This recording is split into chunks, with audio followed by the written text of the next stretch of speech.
पुरुष चेतना के 3 आयाम हैं। एक आयाम है गणित का, विज्ञान का,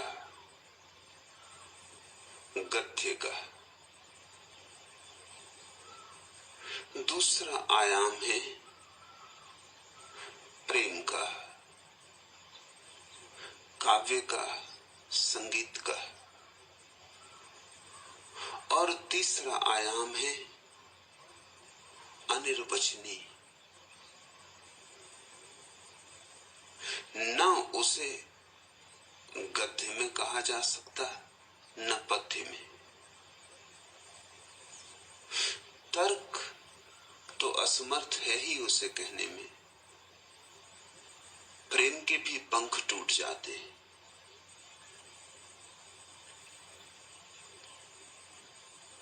बुद्धि तो छू ही नहीं पाती उसे। हृदय भी पहुंचते पहुंचते रह जाता है।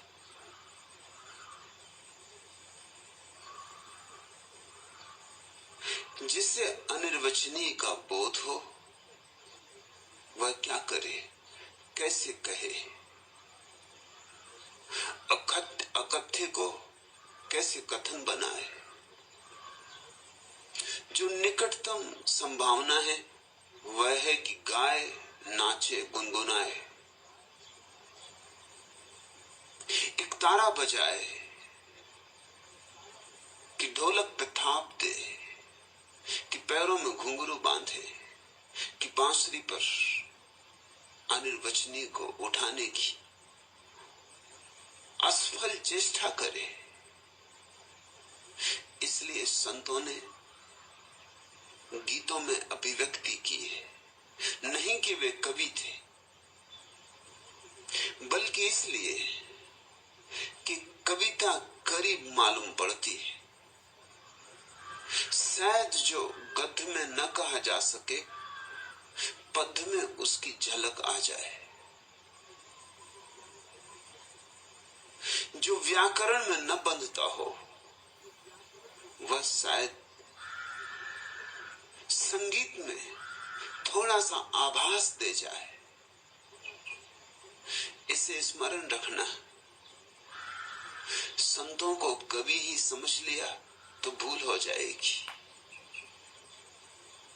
संतों ने काव्य में कुछ कहा है जो काव्य के भी अतीत है, जिसे कहा ही नहीं जा सकता। निश्चित ही गद्य की बजाय पद्य को संतों ने चुना, क्योंकि गद्य और भी दूर पड़ जाता है, गणित और भी दूर पड़ जाता है। काव्य चुना क्योंकि काव्य मध्य में है। एक तरफ व्याख्य विज्ञान का लोक है, दूसरी तरफ अव्याख्य धर्म का जगत है, और काव्य दोनों के मध्य की कड़ी है। शायद इस मध्य की कड़ी से किसी के हृदय की वीणा बज उठे। इसलिए संतों ने गीत गाए। गीत गाने को नहीं गाए, तुम्हारे भीतर सोए गीत को जगाने को गाए। उनकी भाषा पर मत जाना, उनके भाव पर जाना। भाषा तो उनकी अटपटी होगी। जरूरी भी नहीं कि संत सभी पढ़े लिखे थे। बहुत तो उनमें गैर पढ़े लिखे थे, लेकिन पढ़े लिखे होने से सत्य का कोई संबंध भी नहीं है। गैर पढ़े लिखे होने से कोई बाधा भी नहीं है। परमात्मा दोनों को समान रूप से उपलब्ध है। सच तो यह है, पढ़े लिखे को शायद थोड़ी बाधा हो, उसका पढ़ा लिखापन ही अवरोध बन जाए। गैर पढ़ा लिखा थोड़ा ज्यादा बोला, थोड़ा ज्यादा निर्दोष, उसके निर्दोष चित्त में, उसके भोले हृदय में सरलता से प्रतिबिंब बन सकता है, कम होगा विकृत प्रतिबिंब, क्योंकि विकृत करने वाला तर्क मौजूद ना होगा। झलक ज्यादा अनुकूल होगी सत्य के, क्योंकि विचारों का जाल ना होगा जो झलक को अस्त व्यस्त करे। सीधा सीधा सत्य झलकेगा, क्योंकि दर्पण पर कोई शिक्षा की धूल नहीं होगी।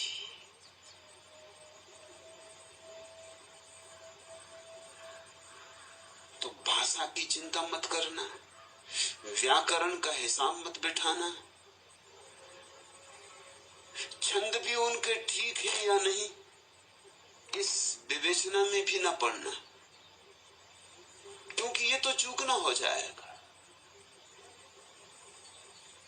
ये तो व्यर्थ में उलझना हो जाएगा। ये तो गए फूल को देखने और फूल के रंग और फूल के रसायन और फूल किस जाति का है और किस देश से आया है, इस सारे इतिहास में उलझ गए और भूल ही गए कि फूल तो उसके सौंदर्य में है। गुलाब कहां से आया क्या फर्क पड़ता है। ऐतिहासिक चित्त इसी चिंता में पड़ जाता है कि गुलाब कहां से आया। आया तो बाहर से, उसका नाम ही कह रहा है। नाम संस्कृत का नहीं है, हिंदी का नहीं। गुल का अर्थ होता है फूल, आप का अर्थ होता है शान, फूल की शान। आया तो ईरान से, बहुत लंबी यात्रा की, लेकिन यह भी पता हो कि ईरान से आया है गुलाब, तो गुलाब के सौंदर्य का थोड़ी इससे कुछ अनुभव होगा। गुलाब शब्द की व्याख्या भी हो गई तो भी गुलाब से तो वंचित ही रह जाओगे। गुलाब की पखुड़ियां तोड़ ली, पखुड़ियां गिन ली, वजन नाप लिया, तोड़ फोड़ करके सारे रसायन खोज लिए, किन किन से मिलके बना, कितनी मिट्टी, कितना पानी, कितना सूरज, तो भी तो गुलाब के सौंदर्य से वंचित रह जाओगे। ये गुलाब को जानने के ढंग नहीं। गुलाब की पहचान तो उन आंखों में होती जो गुलाब के इतिहास में नहीं उलझती, गुलाब की भाषा में नहीं उलझती, गुलाब के विज्ञान में नहीं उलझती, जो सीधे सीधे नाचते हुए गुलाब के साथ नाच सकता है, जो सूरज में उठे गुलाब के साथ उसके सौंदर्य को पी सकता है, जो बोल ही सकता है अपने को गुलाब में, डुबा सकता है अपने को गुलाब में, और गुलाब को अपने में डूब जाने दे सकता है, वही जानेगा।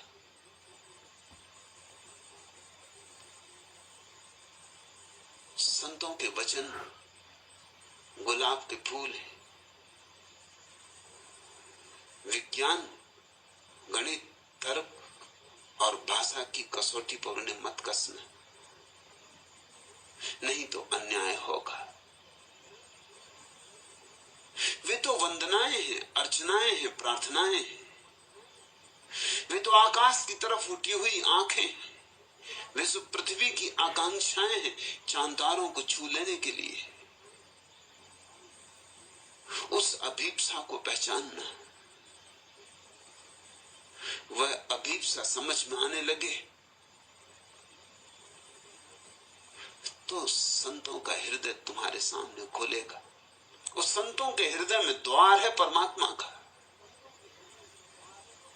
तुम्हारे सब मंदिर, मस्जिद, तुम्हारे गुरुद्वारे, तुम्हारे गिरजे परमात्मा के द्वार नहीं है, लेकिन संतों के हृदय में निश्चित द्वार है। जीसस के हृदय को समझो तो द्वार मिल जाएगा। चर्च में नहीं, मोहम्मद के प्राणों को पहचान लो तो द्वार मिल जाएगा, मस्जिद में नहीं। ऐसे ही एक अद्भुत संत दरिया के वचनों में हम आज उतरते, फूलों की तरह लेना, संभाल के, नाजुक बात है, ख्याल रखना। फूलों को सोना जिस पत्थर पे कसते हैं उस पे नहीं कसा जाता है। फूलों को सोने की कसने की कसौटी पे कस कस के मत देखना, नहीं तो सभी फूल गलत हो जाएंगे। एक बाउल फकीर से एक बड़े शास्त्रज्ञ पंडित ने पूछा कि प्रेम प्रेम प्रेम, निरंतर प्रेम का जप किए जाते हो, ये प्रेम है क्या? मैं भी तो समझूं, इस प्रेम का किस शास्त्र में उल्लेख है, किन वेदों का समर्थन है? वह बाउल फकीर हंसने लगा, उसका एक तारा बजने लगा, खड़े होकर वो नाचने लगा। पंडित ने कहा, नाचने से क्या होगा और एक तारा बजाने से क्या होगा? व्याख्या होनी चाहिए प्रेम की और शास्त्रों का समर्थन होना चाहिए। कहते हो प्रेम परमात्मा का द्वार है, मगर कहां लिखा है? और नाचो मत, बोलो, एक तारा बंद करो, बैठो।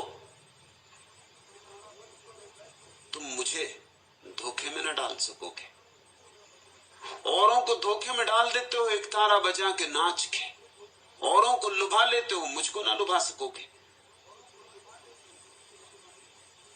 उस बाउल फकीर ने फिर भी एक गीत गाया। उस बाउल फकीर ने कहा, गीतों के सिवाय हमारे पास कुछ और है नहीं, यही गीत हमारे वेद, यही गीत हमारे उपनिषद, यही गीत हमारे कुरान। क्षमा करें, नाचूंगा, एक तारा बजाऊंगा, गीत गाऊंगा, यही हमारी व्याख्या है।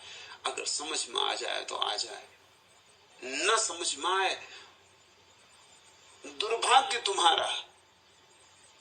पर हमसे और कोई व्याख्या न पूछो, और कोई उसकी व्याख्या है ही नहीं। और जो गीत उसने गाया वो बड़ा प्यारा था।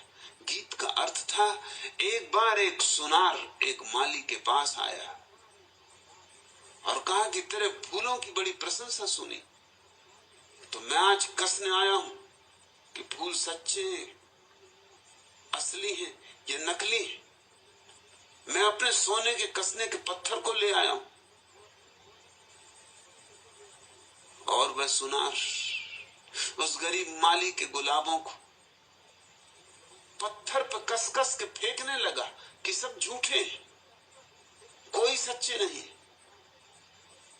उस बाउल फकीर ने कहा, जो उस गरीब माली के प्राणों पर गुजरी वही तुम्हें देख के मेरे प्राणों पर गुजर रही। तुम प्रेम की व्याख्या पूछते हो और मैं प्रेम नाच रहा हूं। अंधे हो तुम प्रेम के लिए शास्त्रीय समर्थन पूछते हो और मैं प्रेम को संगीत दे रहा हूं। बहरे हो तुम, मगर अधिक लोग अंधे, अधिक लोग बहरे। दरिया के साथ अन्याय मत करना, यह मेरी पहली प्रार्थना। ये सीधे साधे शब्द हैं पर बड़े गहरे, जितने सीधे साधे उतने गहरे।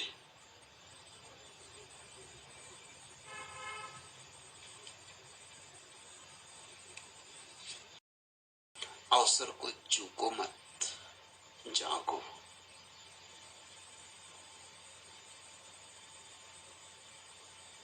अमी झरक विकसत कमल, दरिया कहते हैं।